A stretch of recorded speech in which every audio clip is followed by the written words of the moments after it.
Sunshine's Corner, being brought to you by Quint and Richie Studer. And good morning, ladies and gentlemen. How are you? Hopefully you're having a great day. It is, what day of the week is this? Wednesday. It is hump day. Welcome into Sunshine's Corner, where purpose meets power and conversation create change. I am your host, Sunshine, and today we're going to keep it real. As we approach the primary in August, it is most important than ever that our community is informed, engaged, and ready. Why? Because your vote is your voice. And today, we're making sure that your voice is heard loudly and clear. Joining me today is respected leaders who both, not with the knowledge and experience that they hold, wow, they bring a lot to the table. Derek Scott, he's our Democratic chair. Mr. Robert Bender, he's our supervisor of elections. Mr. Derek, he's ready to talk today, and I know that. And here, we're here to break down what you need to know from voting process to what's at stake in this upcoming primary. This is more than politics. This is about preparation, participation, and the power of your decision at the polls. So stay with us, lean in, get that cup of coffee, and let's talk about what's important, because voters, you build stronger communities, and we know this. So we got a lot of strength coming in today. Stepping into Sunshine's Corner, I want to say welcome to you this morning. Welcome in, Derek. Thank you for having me. And welcome in, Robert. Good morning. Let me say something, Robert. Yes, ma'am. Thank you for always accepting my, when I'll text you, yeah, I'll do it. Hey. I thank you, Robert. No, I appreciate it. Well, I appreciate the opportunity to be able to get the word out and inform the viewers about the election process and what we're doing. So so many people have questions about that, so to have the opportunity to come on and discuss those and hopefully either clear up any misunderstandings or reaffirm how secure our elections are, or you know, again, encourage them to get out and vote. That's the main thing. That is my job. So to have that opportunity to come on and do that, I really appreciate it. Absolutely. And Derek, I tell you what, you are the same way. When I pick up the phone, I say, I need to do this, I have this idea in my head, he'll say, not a problem. Wait, let me check my schedule. Anytime. I mean, I want to welcome you back. And today we're talking about preparation and what we need to do. Can you explain the difference between early voting, mail-in ballots, and voting on election day? Happy to. So, state of Florida has 3 ways you can vote. Vote by mail, early vote, and election day. In 24, about 50% of that general election, about 50% of the people voted early. So for that, we had 13 days. We were open 7 a.m. to 7 p.m. Right. It's a long time, a lot on our election workers, but we did that. For this year, for the primary, we'll do an 8 days, mandatory 8 days, Saturday to Saturday. We'll be open on Sunday. The hours will reduce a little bit just because of the volume. And then for the general, we'll go back to the 13 days again, not 7 a.m. to 7 p.m. But so that'll be one of the ways that we do it, and you can go to any one of our 10 locations to early vote. Okay, that I like to get out because people think you have to go just one in their district. Correct. So that's only on election day. That's only on election day. And then we also have the vote by mail, which again they'll have to renew their request if they have previously voted by mail. Because after every election cycle that gets wiped clean. So that's some of the security that the state of Florida's done. And when they make that request, they'll have to give their driver's license or the last 4 of their social security. So we verify, validate that it's them on the front end, and then we'll mail them the ballot. It's about 40 days before the election is when most of the ballots will go out. And then they have to return that to us, and we'll verify their signature when we get it. And if there is an issue with it, we will notify them, and they have a couple days after. They still have 2 days after the election to fix that. So those are the 3 ways to vote. And we've got some exciting things that we're implementing surrounding that to help maybe better track some ballots when they're in the mail. So because previously we'd only say, hey, we mailed it on October 14th. I don't know where it is. So we're working on being able to track the ballots as they're in the mail system, allow the voter to track where it is. Exactly. And then also the same thing when they return the ballot, they'll be able to see where it is in the mail system when we receive it, as opposed to just saying, hey, I mailed it on. Oh, they can keep up with it. that's what we're working on. It's proven to be a little bit more difficult, but I think we have a way to do it. Come on. And you know, if we're able to make this happen, I believe we'll be the third county in the state that offers this for outbound and inbound vote by mail ballots. Which is good. You see how important it is that we have these conversations? Yeah. This is why it's so great to have these conversations. I say it all the time. Conversations creates change all the time. I mean, putting the purpose together, when they meet, you create power. And that's what we have right here. And with you, Derek, I was going to say, and if I could add to that, you know, if you've heard me talk before, I always, when we have these conversations, particularly around the 3 ways of voting, I always talk about your plan A, plan B, and plan C. And, you know, probably makes Robert's job a little bit more difficult, but I always say there's not a soul that shouldn't be registered for vote by mail and enrolled in that process. That gives you your plan A. You know, when you have the opportunity to, it's the easiest way to do it. They send you your ballot, you fill it out, you sign it, stick it back in the mail. We're fortunate enough in Escambia County that they provide the postage. Yeah, you don't even have to pay that. Just put it in the mail. You don't have to do it. So it's an easy thing. You could do it from your home and you're done, right? But that's your plan A. Your plan B should be your early voting. As you said, you get 8, this year we get 8 days in the primary and 13 days in the general. That's your next stop. And your plan C, which should, in my opinion, should be your last result, would be election day, you know, going on an election day. And I always look at it, you never know what could happen. I have friends in Santa Rosa and Okaloosa County in 2024. They attempted to vote. They had a plan to go vote, but they were in a vehicle accident in South Florida, and they ended up being in the hospital, and then they had to go to rehab. I understand. In Okaloosa, so we had to break them out of Okaloosa, out of the rehab, to then try to get them to the supervisor elections, get the ballot. You know, when it was just an easy thing, and I'm like, now I know you know better. Like, you should have had a vote by mail. I know, but they sent it to the wrong address. And so it was just a little thing. So you never know what could happen. So that's all I always say. If you plan accordingly with your plan A, plan B, plan C, and even if you have your vote by mail and something happens, you can always take your vote by mail ballot on election day to the SOE's office. And it counts. That way you can avoid the line, you know, or whatever you need to. What do you think we need to do? Because when I see in the studies that I'm finding out that the percentage, and I'm going to go to our community.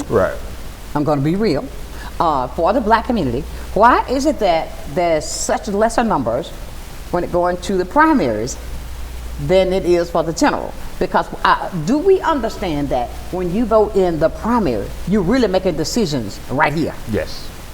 You're making decisions right here. If you don't go, you're allowing somebody else to make your decision. Correct me if I'm wrong. You're right. What are we going to do? How are we going to get the fact out there, how important it is? Hey, look, put it in your mind, this is the general, you're going to say general twice, okay? Let's do it that way. Have it there. Those numbers should not be that far apart. So for some races, the primary is the general. Exactly. The primary is when they are elected. That's when they're elected. So as we mentioned earlier, school board races. Yes. Those are for the mayor, city of Pensacola mayor. He was elected in the primary because he received more than 50% of the vote. Exactly. And so that was 4 years ago. And so the mayor's race, city council races, all up for bid. There's a discussion to put a referendum on the elected superintendent with the Board of County Commissioners tonight, which is planning to be on the primary. That's right. All of these things impact our community. And so I will say, overall, we only had 25% turnout in the 2024 primary. And so 22, we had 30%. So I was hoping we could get back to 35%. We went the wrong way. Right. You know, and it wasn't from a lack, you know, sometimes people just say, oh, there's not a lot on the ballot. We have a growing NPA population, which again, sometimes they don't have something on the ballot, but then you end up with a universal primary or one of these nonpartisan races that is on the primary. That is again equally as important on who's going to be representing you for. And even though they don't represent you maybe personally in your district, they're still voting. That's what I'd say on the county commission. He may be the district there. I'm still voting on it. I need something I can vote on. And so equally as important again. So we would love to have turnout numbers like we have in November. But if we could just go up 10, 15%. That would be amazing. Get back to where we were at 35%. And hopefully grow on that. Yeah, I think as we continue to think, it's about a messaging issue. And to his point, you know, you got to drill down to say all politics are local, right? And so when you are talking about, a lot of people, they focus on the general, or who's going to be my county commissioner, who's going to be the, but like, I think we have, as he said, we have a large percentage of people who are registered as non-party affiliated, or not Democrat, not Republican, whatever the case may be, who typically sit out in primaries because they think, oh, there's nothing on the ballot for me to vote on. Or they go and there's one issue, depending upon where they live. They might be voting for a city council person, or the mayor, whatever the case may be, or a school board representative. And so oftentimes you see that number, that turnout number very low, right? He referenced the mayor's race in 2022. Let's say in aggregate, let's say there were 42,000 people who were registered to vote in the city of Pensacola. Mayor Reeves won that with 8,000 votes. So, that's like a fifth of the total amount of voters that were eligible to vote in that race. Exactly. He received 8,000 votes is nothing. It doesn't represent the total number of registered voters at all, but it's such a small turnout. That's why it's important for everybody. That's why this number sounds so big. Yeah, it's 50% of those people who turned out, but that's 8,000 votes out of 40,000 votes. Okay, now that's the point I'm trying to make, Derek. But listen to this. When we say this, my point, what I'm trying to get our viewers to realize is this. It's something that both of you have said. Sure. You may think, okay, just because I don't have this one thing over here in my district, that one thing matters. Yeah, if I have this two things over here, just because it's not a full ballot of something that's going to be represented in your area, every vote matters. Right. Well, and also for the partisan politics, the Republicans and the Democrats, or a libertarian or whatever, they're choosing the candidate that's going to represent them. And so, and if you want to talk about having an important say on who your next governor is, how about who's representing your party in that governor race? Right? And so, and again, I know there's a long list of people that have filed to be governor, right? And so, again, this is the opportunity for to help your party and pick who's going to represent your party in the general election in November. Exactly. But again, you're still voting on who you think is going to be that best candidate. Or who you think's and if you want to talk about that, governor doesn't have an impact on your daily life. You want to think twice. I mean, this is what I wanted to really hammer on today, because I want people to understand the importance of primary. The importance of primary. The importance of primary. You may think, and you hit it on the head, but I want you to realize, I don't want anybody to come and say, well, that ain't gonna matter. Yes, it does. Yes, it does. Because it does, because of the fact, we're not saying, you've heard this all your life, your vote matters. Not just in the general election, but also in the primaries. If you don't understand it, listen daily. From now until August, you're going to get a lot of education right here. I guarantee you. Stay with us. We're going to come back with more so you can be a part. If you don't understand something, 854-432-7768. That's what we're going to talk about today right here on Sunshine's Corner.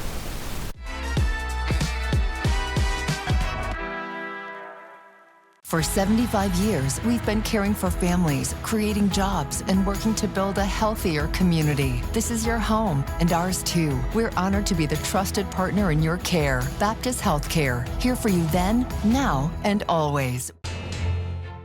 At FPL, we plan for storm season all year long. We're strengthening poles to better withstand severe weather. We're clearing lines to improve resiliency, and we're constantly training teams to act at a moment's notice. Because we're always working, always preparing. So when storms do hit, you can count on us. FPL, working for you every single day. Many who consider facial plastic surgery are concerned their results will look unnatural. But with over 20 years of serving the Pensacola community, his thousands of satisfied patients have made Dr. Derek Jones a trusted reconstructive and facial plastic surgeon known for industry-leading results that look natural. Call 850-484-FACE to schedule a consultation at one of our locations in Pensacola and Gulf Breeze. I'm Dr. Derek Jones. Trust your face to a facial plastic surgeon. I'm Kathy Holsworth, Artistic Director at Pensacola Little Theater. Join me on the first Monday of every month at 7 p.m. for the Center Stage, where me and my artistic friends talk about all things on the stage and at the Clark Family Cultural Center. Join us, won't you? Hi, I'm David Apple. I own the Apple Market here in Pensacola on Scenic Highway. We've been in Pensacola since 1996. I've been advertising on Blab now for 15 years. I was a tough sell. Didn't really think that this form of advertising was going to be right for us. But as it turned out, it's probably been the most effective thing that we've ever done. Rarely a week goes by that we don't encounter someone who say, hey, I just saw your show, it was great. I'm David Apple, and I am Blab TV.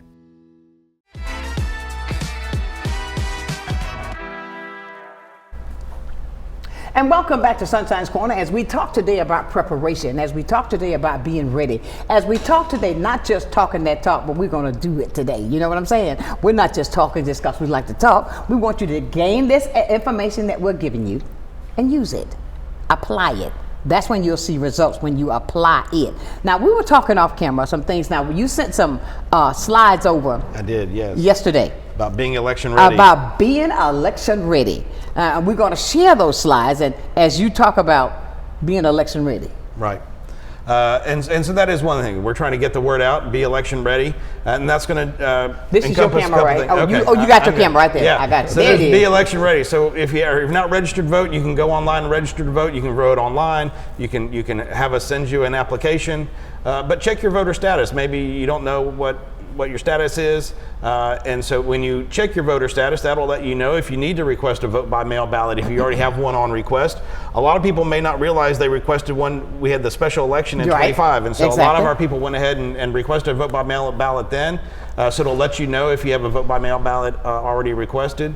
You can also update your address to see if you, again, making sure that you're in that right precinct so that you know which races you're eligible to vote in. That's the important part, right? To make sure that if you're in City Council District 4 and you move to City Council District 3, you're able to vote in that race if there's an election in 4 this year. There's 4s this year. Okay. And so we have a couple of those things. And then, and this is marking your ballot. So we'll get to this in a second, but we want to make sure but as we get closer to the election, you can go on and view your sample ballot. We'll post these online. We will also mail you a sample ballot. We'll mail everybody a sample ballot that has not received a vote by mail ballot. Right. But we'll do that usually about a week before early voting starts is when we'll send that. That has a lot of the information about where your polling place is. We'll have the address on that. We'll give you all the locations of the 10. But some of the other things that we're doing to help you get election ready as it relates to a vote by mail ballot, if you voted by mail in 2024 and have not renewed that request, we will be sending you a reminder. We will also be sending probably every household the 3 ways to vote mailer. So we're reaching again because the state made this change back in 22 that removes everybody after they've made a vote by mail request after the general election cycle. So we've now done it twice. We did it in 22 and 24, and so but still people don't remember that they need to renew that. So we need to work on that a little bit. So yes, if you have not renewed your request since January 21, 2025, you need to do so. You can give us a call. You can make the request over the phone. Check it out. There's the little scan on the thing right there. That's a little QR code. You can do it right there. You can also do it online. We want to make it as easy as possible for everyone to renew their vote by mail request. And like I said, we will be sending out a mail shortly to those that voted by mail in 24 but have not renewed that request to remind them and let them know they need to. If they so choose to do that, as Plan A, as Derek says, they'll have that option, and then again, we'll remind everybody countywide that those are the options. Absolutely. Derek, let me pull you in. No. All right, now tell me this. What are some of the biggest barriers that you find when it comes to voter participation? Well, I think there's a lot of, when we talk about it, there's a lot of rhetoric and messaging that's gone on for people that have started believing that their vote doesn't count. Right. And I think what we see is, what people have seen is time and time again, we talk about, in 2022, I talked about this is an important election cycle, and people went out to vote and saw very little to no change. And then here we are, 2024. I said this is the most important election cycle that you've ever been in. People get in, and now people perceive that we're in this cluster, right? And that's where we are right now. So I think it's like, okay, we get out to vote, but nothing changes. And I think, again, when we talk about it, is people spend so much time focusing on what happens in DC and paying attention there, that they oftentimes neglect where the impact that you feel the most happens, and that's locally. You know, your representatives in Tallahassee, your representatives in the mayor's office, in the city council, and the board of county commissioners, the school board. Those things, the number one impact to your daily lives are made by the decisions that those people affect. And so oftentimes we miss those opportunities to go. And when we talk about your vote, people having the perception that their vote doesn't matter, I'll give you a great example of how it absolutely matters. When we look at just, I'm gonna say it's like 3 weeks ago, in Palm Beach County, they had a mayoral race in Boca Raton, where that mayor's race was decided by 5 votes, like 5 votes. You see how 5 slim votes that is? made the difference in who their next elected mayor was, right? And it flipped the tide because they typically, for the last, I think it was like 28 years, they've had a Republican mayor. But 5 votes made the difference, and now they have a Democratic mayor. So when we talk about things that should happen in terms of making sure that you get out to vote, these things absolutely do matter. When we talk about it, again, I go back to the mayoral race that we had locally in 2022. DC Reeves won the mayorship by only 20% of the vote, of the eligible vote in the city of Pensacola. Absolutely. That's not saying a lot, right? That's so right. We had 80% of the people who could have voted or could have cast a vote and didn't, opted not to, right? I want to harp on that because we see now that this mayoral vote is up again, the election is up for this year. It's quite a few of them that's running. Yeah. Your eyes are it's quite a field. Yeah, it's quite a few. But I want to say to this, for all the people that I hear and I see out, do you not realize this election, this primary election, is going to be the key? I'll say that again. This is going to be the key. You can't get out there and expect it to happen just by saying, okay, yeah, we want to vote, but you wait, that's too late. Yeah. You got to get out there and do it now, because if you're saying you only had 20%, 8,000, how many votes you had? 8,000, you said? 8,177, I believe. 8,177. You got it better than me. Okay, we'll check it out in a second. Yeah. But I say that to say, and I'm just saying this to anybody, if you are going to huff and puff about who's representing you, and you sit at home, be quiet. Because your talk is going in one ear out of the other. Because it takes actions to make that happen. You can't sit here and say, okay, well, I don't want this, or I don't want DC here, I don't want ABC here, but you don't vote. Use that voice that you're using to talk that part that you say you want, and take a step with it. Then you'll see some action. That really bothers me. When I hear you talk about, I don't like this and I don't like that, but here's the election again, and we're seeing the numbers regress instead of progress. Make that make sense to me. I'm waiting. Make that make sense to me. I wish I could. Yeah. But if I just jump off for a second, so I think another misconception, hopefully, is if my vote doesn't count, is vote by mail. That we don't count vote by mail or something like that. Right. Vote by mail is the first ballots that we count, and 99% of them are counted by election day. And so, again, as I said, we had 50% early vote in 2024. We had 20% vote by mail and 30% on election day. By 7:05, you were there. Yeah. 7:05, we had released 70% of the vote results, had come out within 5 minutes, because I had already counted the vote by mail, and I don't know what the result is, but and so we released. I got you. We've uploaded them. We release it right after. I have 30 minutes to release it, and we released it at 7:05. And the early vote, which has all been tabulated over those 13 days that we voted, we uploaded those the night before. Again, don't know what they are, but we released them, and then by 7:35, we had 77 of our 80 precincts had already reported. Yeah. So by 7:35, literally 99% of the vote had already been counted.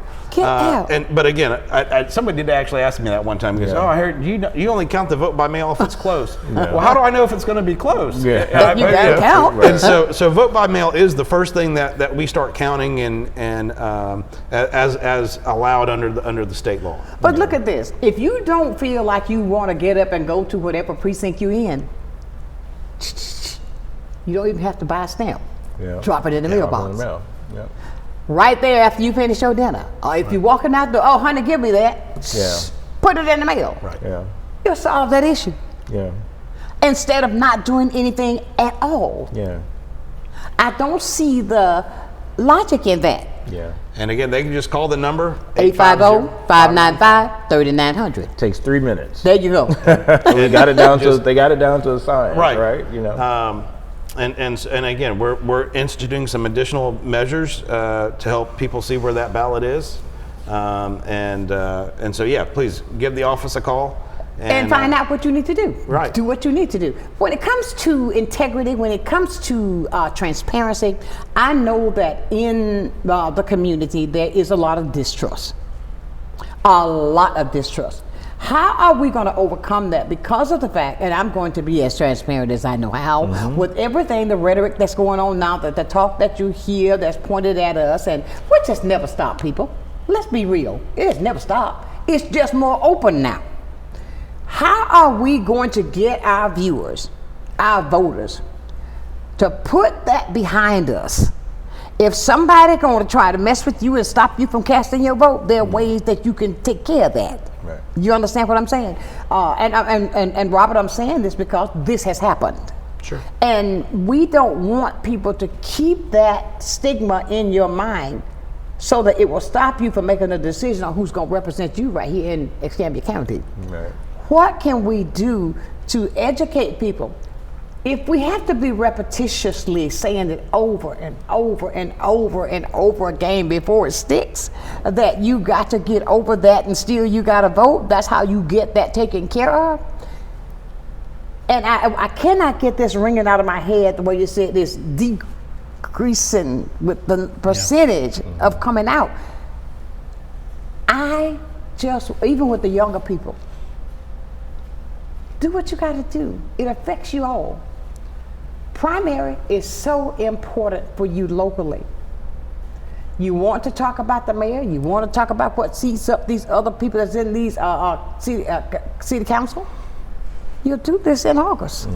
And I think there's a lot to unpack there real quick. So yeah, one, I mean, all right, so our 18 and 25-year-old demographic is historically our lowest turnout. Exactly. It's one of the largest voter bases and has the lowest turnout. The highest is the 65 and over, and that includes a lot more years than 18 and 25. So you can understand why they have the highest. But this is usually what I'll tell college students: if you like your parents and your grandparents making decisions for you, then stay at home. Exactly. Right. If you want to, I still encourage them to go vote. But that's what you're doing by not voting, by not letting your vote be your voice. You are letting those other people make the decisions for you. In terms of transparency, one, to help so that you have a good experience when you go to the polls. Exactly. There's a 150-foot no solicitation zone. So hopefully you can find a place to park and walk in without somebody saying, hey, vote for me. I mean, they'll still try to get you and you come in. Hey, young man, vote for this one over here. But 150 feet from the front door out is a no solicitation zone that you should be able to go and have that experience without being confronted or bothered by someone telling you how to vote for a person or an issue. And then also a lot of what we do are public meetings, right? The transparency is as much about election integrity and security as all the other things that we do. So we want people to come and see our processes, see what we're doing. But again, that is the great thing is that you can go cast your vote and you know, I tell the kids when I go to the schools, this isn't a test. Don't put your name at the top. right. We don't need you to know who it is. And that you can make that anonymously. And we have no way of tracking whose ballot belongs to who. Exactly. Once you put it in that tabulator. Exactly. Exactly. And these are the things that I want to, if we have to continue to say it over and over, and maybe this year it's going to make a difference. I'm hopeful. I'm very hopeful when it comes to that because I see and I hear, and I'm one that will sit back and I'll watch. I want to watch. I'll hear what you're saying, but I'm watching your movement. Because your action is going to prove where you are. You understand what I'm saying? Yes. And Derek, when it comes to that, how is it, what would you say to the voters today? What, I mean, I know that we talk about, I want to get this stigma out of your head. My vote don't matter. Yes, it does. Yeah. I think that's a song we use to say, okay, I didn't go. Yeah. I didn't think my vote was going to matter. Forget that term. Yeah. I think that's something we're leaning on. Yeah. Well, it's not true. Because you know every vote matters. Ever since back in 1965, 1964, this is what the fight was for. Yep. If you go back and you think about just here, the first Saturday that passed up in March, if you looked at anything on Bloody Sunday, that should motivate you right there to see you hose down with a hose pipe with dogs biting you. That this should motivate you then. If you need a refresher course, you can go online and pull up all of that to educate yourself on how it's important to speak. And when I say speak, you don't have to use this, use a pencil. Yep. And I continue to say, and I tell people all the time, when we talk about like the misconception around the importance of your vote. Yeah, or like when you talked about vote by mail, like, you know, not counting. Right. You'll never hear me advocate for somebody to enroll in vote by mail if I wasn't 100% certain that the process was safe, secure, and your vote mattered and it goes through, right? But, you know, when we talk about like trying to get over the stigma, I always go back to like just the simple thing. If your vote didn't count, if your vote didn't matter, if your voice wasn't as important or critical, people would not be working so hard to make sure that you stay at home or to take away your vote. If your vote didn't matter, nobody would be working that hard to make sure that you stay at home or your vote, or you can't cast your ballot. Like it's just that simple. You know, when the importance, I can't stress to folks the importance of ensuring that you get out and vote in both elections. Exactly. You know, whether the primary as well as the general. You know, we talk about this to this point. The trend should never be going down, and especially as we've gone from 2022 to now present, the trend for people to get out and vote in the election cycle, people should be making their ways to the ballot. Like, you know, when we talk about, we've had, like, even in the state of Florida, we've had a lot of special elections that have happened across the state, and we see these narrow victories. They're victories nonetheless, but they're narrow. What I'm always surprised at is that given where we are with gas prices, with grocery prices, don't you see with ICE agents in the streets, that people aren't clamoring to either cast a ballot, you know, through vote by mail. To tell Robert, when am I going to get my ballot? Yeah, right. I'm always surprised at the low amount of voter turnout. Now, typically in special elections, you historically always have a lower voter turnout. You know, it's never going to be what you would see in a primary. We're going to make this thing right, though. We're going to turn this thing around. But it shouldn't be like just a few thousand folks coming up. You know, when we have eligible voters, when you have 100,000 people that are eligible to vote, most elections should be decided by 5,000 or 6,000 votes. That's insane to me. Absolutely. But you know, but here's where we are. We've just got to get folks. I don't know how we connect the dots to get you to tie your real life or lived experience to what happens when you go cast your ballot or not vote at all. Well, ladies and gentlemen, we're having a great conversation today, and I want you to really take this serious. And I tell you, I'm burned up on the inside. I got so many things that's boiling on the inside of me. We're going to come back and talk more about the clarity of what you need to do. I want you to get this thing out of your head about talking that talk and you're not doing the walk. We need to move up and do it better now, okay? Let's quit that making noise and let me hear some foot action. That's what I want to see. We'll be back with more right here on Sunshine's Corner.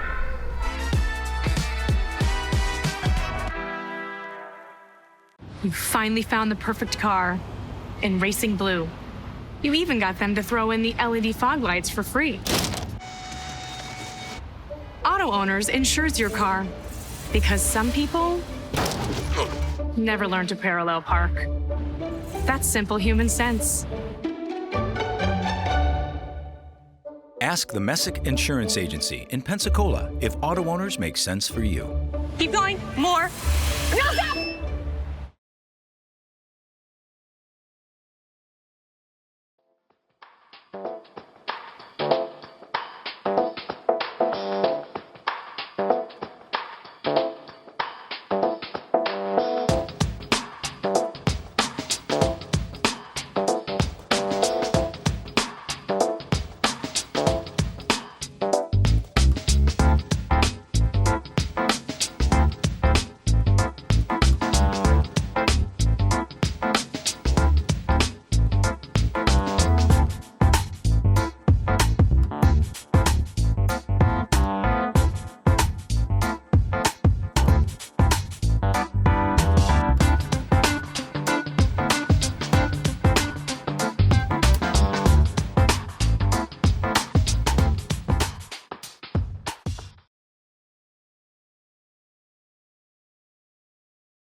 I'm Emily Echeverria, Marketing Communications Director for Council on Aging of West Florida and the host of Coming of Age. Watch our show to find out what we're doing for our seniors and their families and hear from area experts and local business owners about their programs and services. Want to help? Find out how you can work with us to bring a better future to our seniors. Watch Coming of Age, 3:30 p.m. Wednesdays, only on Blab TV.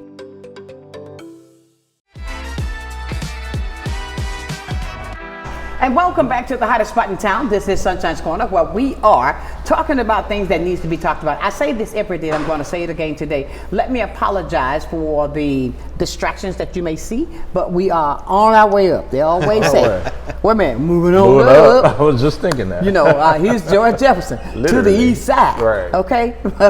One day. But please just, I can't get the song out of my head now, Robert. Hey, it's catchy. It is so catchy. But please, but when you see that, if you can catch on to that distraction, then I know you're watching. Catch on to what we're talking about. Right. You know what I'm saying? Catch on to that. Yeah. Now, when it comes down to what happens when a large portion of our community, now this is going to be to the both of you, especially young people and unrepresented groups, don't participate in the primary. How are we going to educate that young group that we're talking about, that we need to get that 1834, that 1834 age group demo to understand that? I understand what you're saying. You want mom and dad, grandma and grandpa to continue to make that. Grandma ain't going to be here always. Mama ain't going to be here always. What you going to do? Sit here and go out there and just let things happen? No. What can we do as a community, even if it calls for us to do something to bring these people together, to educate them on how important it is that they exercise their right to vote? What kind of gatherings can we do to make sure these people understand this is real, my people? Because as you see now, the grandpas are falling asleep. When I say, I just had a vision. Wait, the grandpas are, don't make me laugh. The grandpas, when I say falling asleep, I'm talking about they're dying. What are we going to do to get the young people to understand? We've got to get them ready so they can make sure after grandma and grandpa is gone that we got somebody to take that seat that's going to do the voting. Are we going to forget how to vote? What can we put together if it's a street rally or whatever? If we can bring in a young artist to let them know, listen people, we got to tell you, somebody that relates to them. If they don't want to take it from the mature people, how can we get somebody to relate to those young people? Because I think that's somewhat across the board, black, red, yellow, black, white, or brown, that they're not exercising the importance of their vote. Right. What can we think of? It's got to be something we can do, because mama and daddy ain't going to be here forever. Yeah, I think we got to do a better job of, so when I look at it, typically looking at it statistically, young voters are not candidate voters. They're not focused on whether someone is Democrat, whether someone's Republican, whether someone's this. Young voters are issue-based voters, right? Exactly. And so when we look at how to engage those folks, we need to put issues that has to be paramount to everything else, right? So when we look at it, and I think right now we're living in times where issues are paramount to that. So I would hope and I would expect that younger folks are going to start to engage more when we see ICE agents and border patrols in the streets. Those are things that we can identify as issues and not necessarily specific to Democrat or Republican. These are issues that are going to galvanize people. When I look, a great example of that would be looking at how the trend is, and we'll see if it translates into votes in the election cycle, in the general and primary and general elections. But looking at the No Kings protests that have started happening, a lot of those historically in the beginning when they started, they skewed a little older. The participants skewed very much older. But now as we see things that are happening in cities and things across the nation, those people who are getting out to these protests are looking younger and younger. I saw folks that were just this past weekend that were out, and I was like, can you even vote? You didn't look like you were old enough to vote, but they were holding their signs and they were standing there chanting, and it speaks to the issues that young people are facing, and they want to understand who's going to tackle and solve the issues that are happening. And so I think once we start focusing and putting issues as paramount to what's happening, that's when you're going to start seeing younger folks start to engage. Okay, let me say this then. Even with that, Derek, if we see that the No King rallies, and I see all over the world, I see the places where they're showing up, but they're not showing up at the polls. Right. That's what I'm talking about. Yeah. You can No King rally all day long, but if you hold this thing every all day long and you don't show up at the poll, you waste your time. Right. And Do you understand what I'm saying? Yeah, it's got to be a way to translate that. It's great to be someone who goes out and has their voice heard between the hours of 11 to 2. But after that, what exactly are you doing? And I think this is a way. I think this is a kickstart to getting people to engage more. When we start looking at, now that you've done this, here's what your next steps are. You need to make sure that you're registered to vote. You need to make sure that you are signed up for vote by mail. You need to find out where your polling place is, where you are, and make sure that your address matches so you don't have any issues when it comes time to election to casting your ballot. Those are those things that we need to make sure that people have their marching orders to do. And I think once we get them to that place and connecting those dots, hopefully we'll start seeing a lot more youth engagement. Okay, and I want to say this too, Robert. Come on, jump in now. When you look at these rallies that are happening there, I'm just thinking now, just locally, and everywhere. If we can get the younger people, the ones that we see the percentages are low, let's just talk about those, to understand that here are the issues that we're facing. How can we do this? If you look at why do you think 65 plus is so strong? They understand what's going on. They understand what happened back then. 65 plus understand. Are we missing by educating? Have we gotten so lax that we're not educating as strongly as they were in the 60s and the 50s? Are we missing that link again? Should we go back? I'm a believer that if the foundation ain't broke, just add to it. So I'm saying, do we need to go back and implement some of the things that cause people to say, okay, yes, we do need to do this? Because look at John Lewis, how young they were when they were out there. I'm talking, what are we missing in that link to get them incorporated? Because I look at when, back in those days when I do the history on it, you see all these young people out there, but now I don't. What do we need to do to enforce that same law? Because, and ladies and gentlemen, boys and girls, step right up. They're trying to take those things that were implemented away from you. What are we going to do to make sure? And I'm talking to you now, Derek. What are we going to do? We can sit here and talk to them blue in the face, and that's going to take a lot to turn this blue.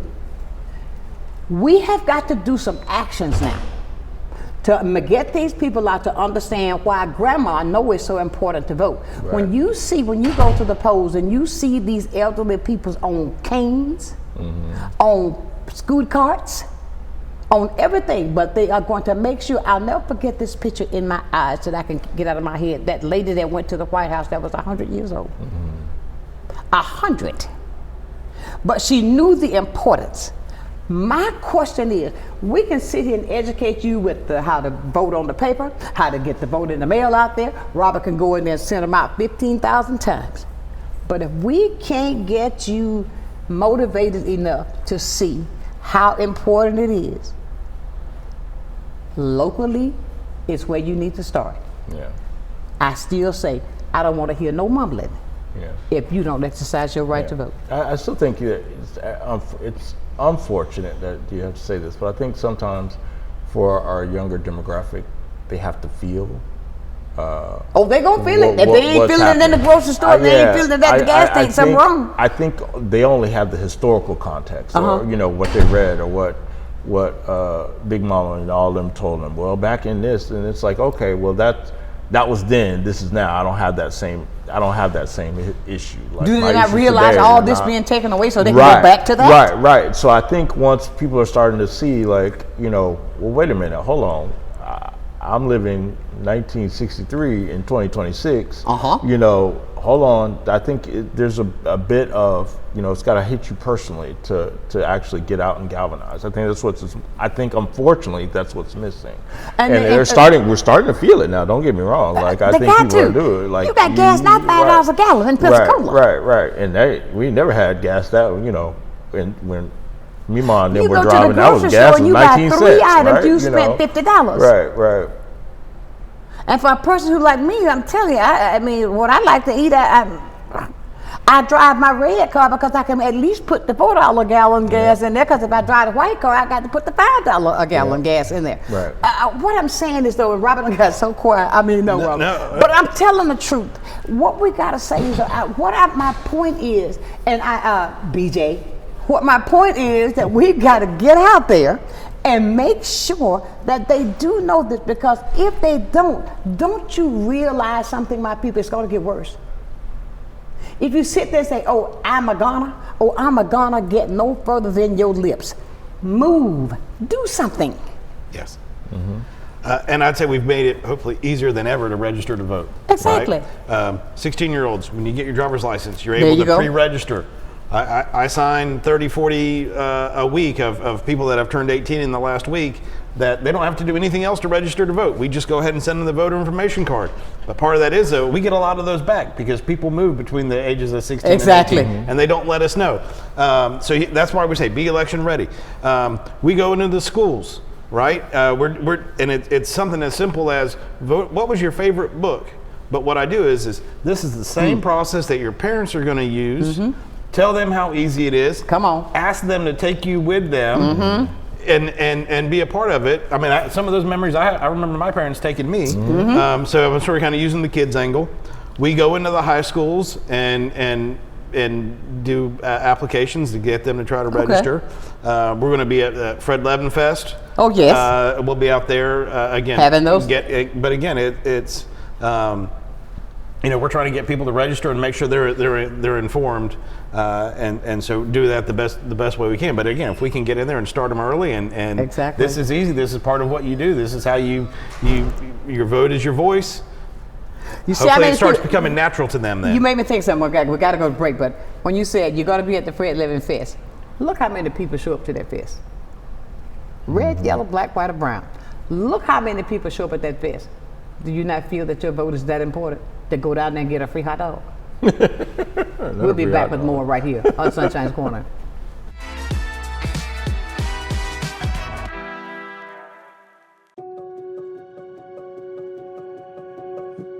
My name's Kelly McLeod. I'm the owner of Bella Magazine.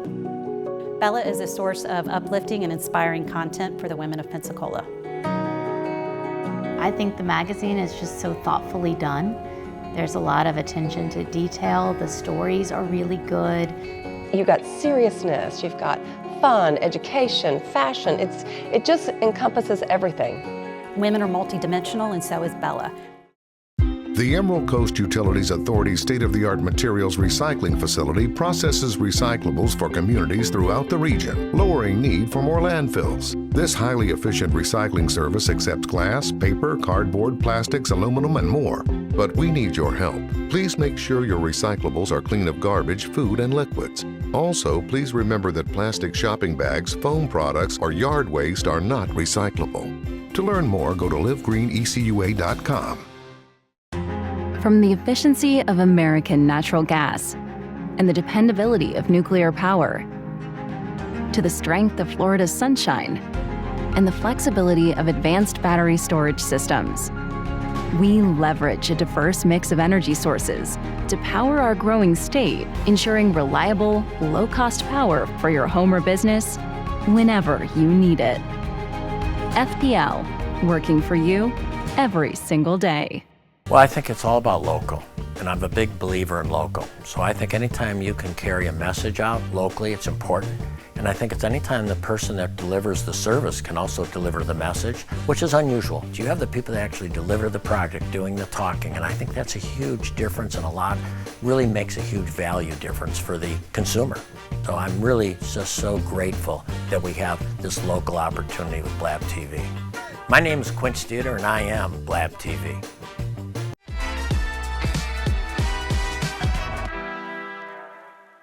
I was like, your slides are different now. And I tell you what, everybody, welcome back. We're talking about, they're talking about, because I'm learning to use this other entity out there with my social media. Yeah, I love doing that. I say, let's draw this. But listen to this. Now that this is our last break, it goes by so fast. I know that in November, my license is going to change. Yes. And I'm going to get a new number. You're going to get a new number. number. So I got to wipe this number out that I know that I've had for all these years in my head and learn a new one. Right. Talk about that. So one, they're adding some randomization to the number. It was based on an algorithm previously, and people could figure it out, and they knew your driver's license number based on the algorithm, which included your birth year. Exactly. And so they've done away with that. So everyone's getting a new driver's license number as they renew.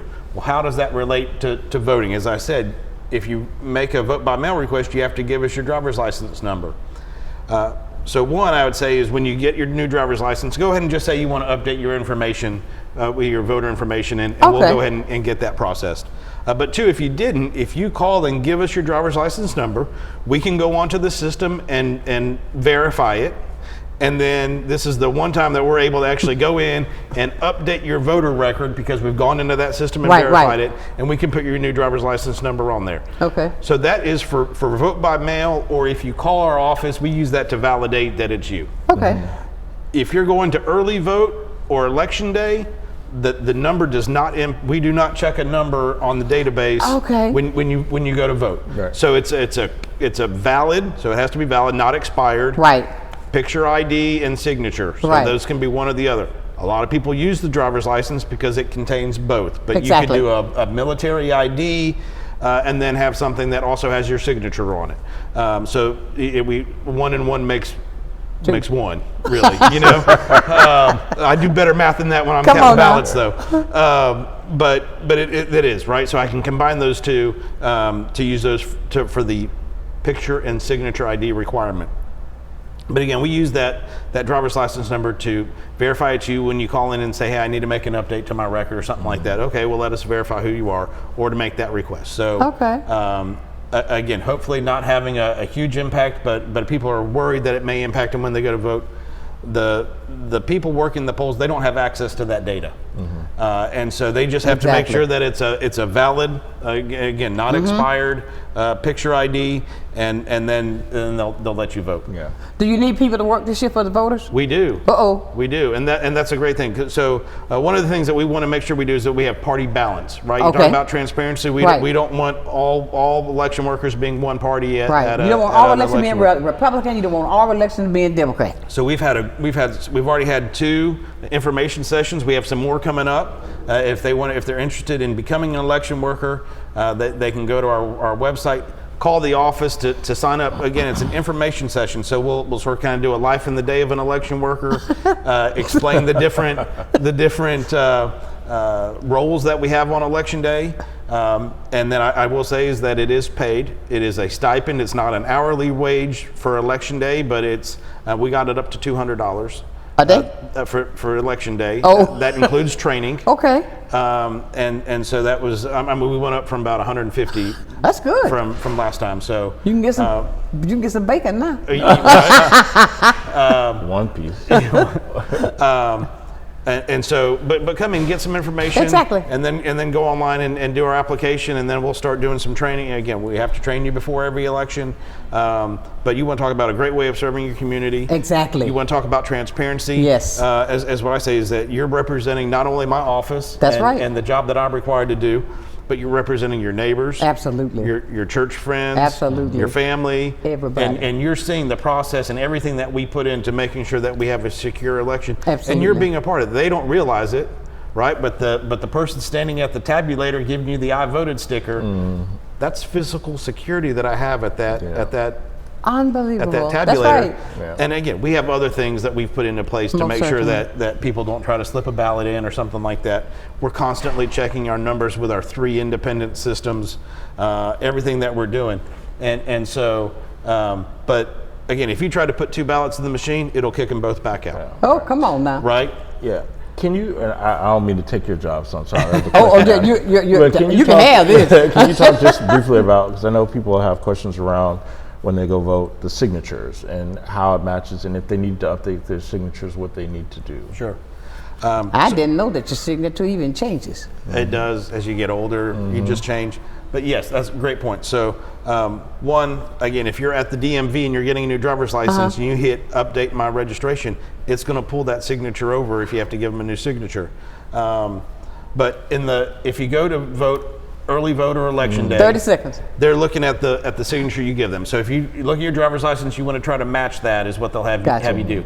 If you do vote by mail and it doesn't match, we'll let you know. But we also have a way to see if we look for characteristics in the signature. We're not looking for a carbon copy. Exactly. Because like me, you sling that big old L. Now, don't do the Walmart signature, but again, you can always update your signature and absolutely and give us what I tell you guys, I appreciate you so much. We got to have this. We got to come up with a date today before we leave, because I think there's so much more we got to talk about, because it's so important that we educate our community on the importance of the primary election. Then you think about the general leader. Right. You know what I mean? But we'll be back. Ladies and gentlemen, I tell you what, my time is up. I got to get out of here, but I'm going to leave you as I do every day. Never lose your focus. Always remember, keep God first, and I guarantee you'll be a total success. Until tomorrow, another young man, Jonathan, is coming in. Until then, know that I love you with a perfect kind of love. Keep shining while I'm gone. Have a great day. Sunshine's Corner, being brought to you by Quint and Richie Studer.